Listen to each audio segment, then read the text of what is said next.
My dear students, today I am going to discuss what is Euclid's division algorithm, and then we will be doing few sums from NCERT book from exercise 1.1. Okay. So, in the earlier video I have explained what is Euclid's division lemma. Now, the next topic is Euclid's division algorithm. So, what is algorithm first? Algorithm is nothing but it is a series of steps which we use or which we follow in order to solve some problems. Okay, that one is algorithm. So, Euclid's division algorithm is nothing but it is the process of repeated Euclid's division lemma on two given numbers which is used to find the HCF of two positive numbers. So, here only I just told you that what is an algorithm. Algorithm is a series of steps which we use in order to solve some problem, and earlier we know that what is Euclid's division lemma. So, Euclid's division algorithm is nothing but it is a series of steps which uses Euclid's division lemma in order to find out the HCF of two given numbers. Okay, we have already used we can use Euclid's division lemma in order to find out HCF of two numbers. Okay, now you can take it down.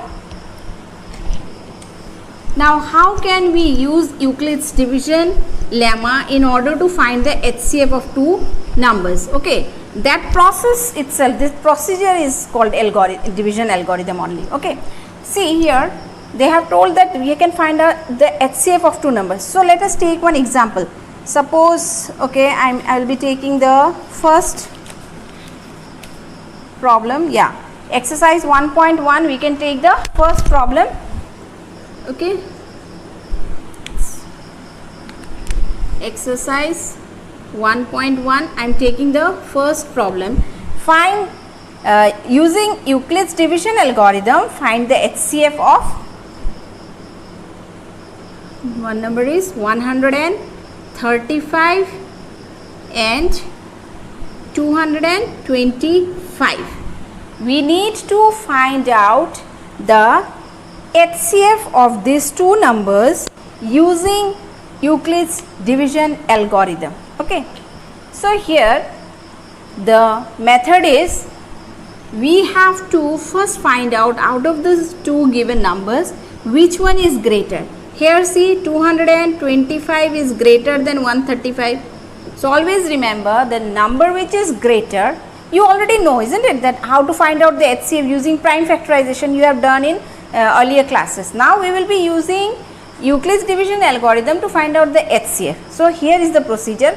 First, you will see out of the given two numbers which one is greater. So, in this case, this is the greater one, greater number. So, whichever number is greater, you have to consider that to be the dividend and the other one to be divisor. Okay. So, here 225 is the dividend, divisor goes here. Okay. So, 225, 135, 135 goes how many times in 225? One time only, 135, 0. 9. So, we are left with 90. So, in this case when you want to find out the HCF, you have to continue your division till you get the remainder 0. But here we are not getting 0, it means the procedure has not ended up. We have not got the HCF. So, what is the next step that we shall do? Now, you have to consider whichever remainder is left, that one will become divisor and the earlier divisor will be becoming the dividend.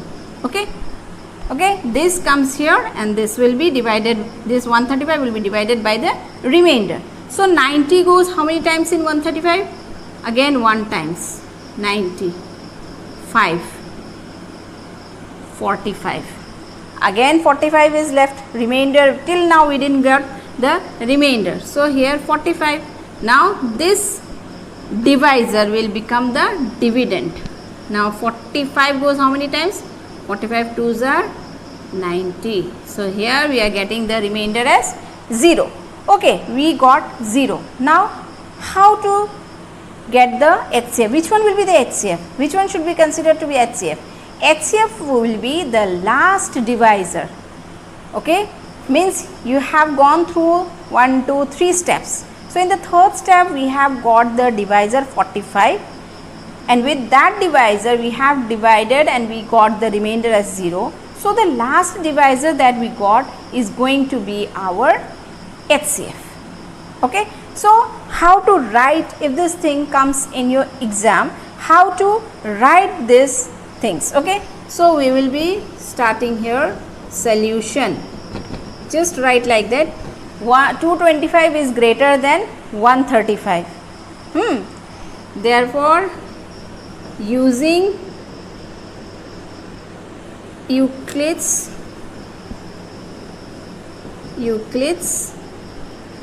division lemma, what shall we write? Shall we write lemma or shall we write Euclid's? See, you have to lemma, Euclid's division lemma to 225 and 135 we get. Okay, now Euclid's division lemma tells what? Dividend is equal to into, what is our question, 1 plus remainder is 90. Okay, so here remainder is not 0, that's why what we will write, since remainder is not equal to 0, therefore what we will write? Now no need to write this thing again and again using Euclid's division lemma. How many times? If it proceeds for 5 steps, for 5 different steps, you need not write the same thing. You will just write once. Since remainder is not equal to 0, therefore 135 is equal to 90 into 1 plus 45. Again remainder is not equal to 0. Remainder not equal to 0. Therefore 90 is equal to 45 into 2 plus 0. So here we have got our remainder to be 0. Remainder is equal to 0. Okay, this much done. We got the remainder as 0. So lastly what we can write, I am just writing this part here, remainder is equal to 0. Therefore the required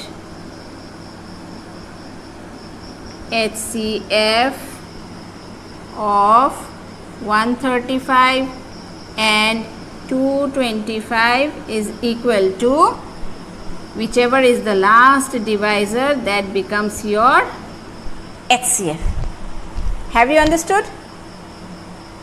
See, using, you just write it once, this is greater than this, therefore using Euclid's division lemma to this number and this number we get this. Then since remainder not equal to 0, again we are using division lemma, isn't it? So no need to write the same thing again and again. That's why I have written 135 is equal to 90 into 1 plus 45. Again remainder not equal to 0. It means that 90 will be becoming your dividend now, and it will be divided by the remainder. Whatever remainder was there, it has become the divisor, and using that divisor we have ultimately got remainder to be 0. So this last divisor is going to be the HCF of the required two numbers. Okay. Show that every positive even integer is of the form 2q, and that every positive odd integer is of the form 2q plus 1, where q is some integer. Now here see, we have to show that every positive integer is in the form 2q and every odd integer, positive even integer is of the form 2q and odd integer is of the form 2q plus 1. Now we have to use Euclid's division lemma in order to prove this thing. Okay. So if I consider that, let us consider that, okay, suppose a is any positive integer, and if I consider my b to be 2, okay, a is any positive integer only, okay, integer, and b is equal to 2, then according to Euclid's division lemma, can we write a is equal to bq, isn't it? B is taken to bq plus r, where r lies between b greater than equal to 0. So what is our b here? Our b is 2. We have taken b as 2. It means that we can write r is less than 2. It means that what are the different values that r can have?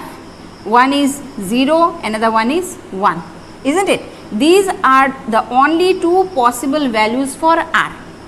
Is it clear, beta? Again I am explaining. A is equal to 2q plus r. Why? Because I have taken my b to be 2.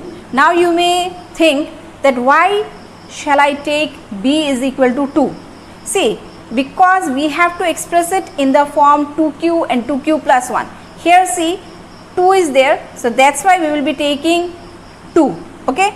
So a is equal to bq plus r, we have converted it in this form by using Euclid's division lemma. We can write a is equal to bq plus r. Has to be less than b, okay, less than 2 means 0 and 1 are the only possible values. Now when r is equal to 0, what will a become? A will be 2q plus 0, that is 2q only. So next case, when r is equal to 1, a will be becoming 2q plus 1, isn't it? So definitely see this 2q, it is a multiple of 2, means it is divisible by 2.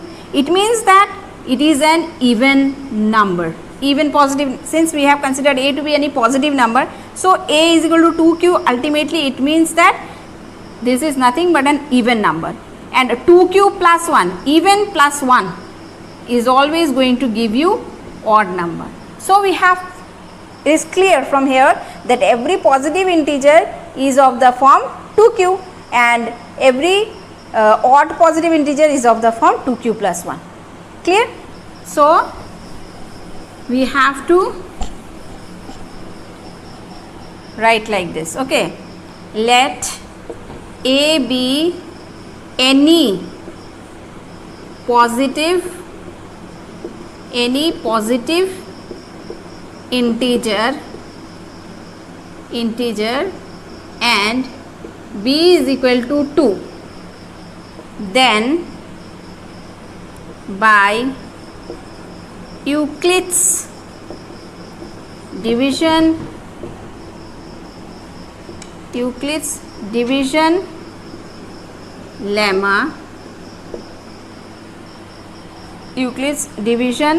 lemma, there exists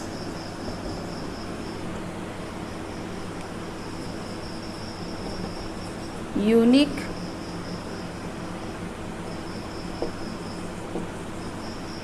integers q and r such that a is equal to, what is our b? 2q plus r, where r lies between 2 and 0 along with 0, okay, 2q plus r. You can pause the video and then write it down.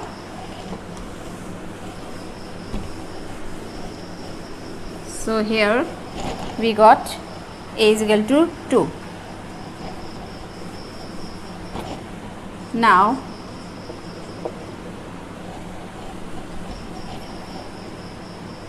therefore r is equal to 0 and 1. R can have only two values, that is 0 and 1, okay. When r is equal to 0, a is equal to 2q, which is even. When r is equal to 1, a is equal to 2q plus 1, which is odd. Done. Isn't it clear? Very simple. Okay.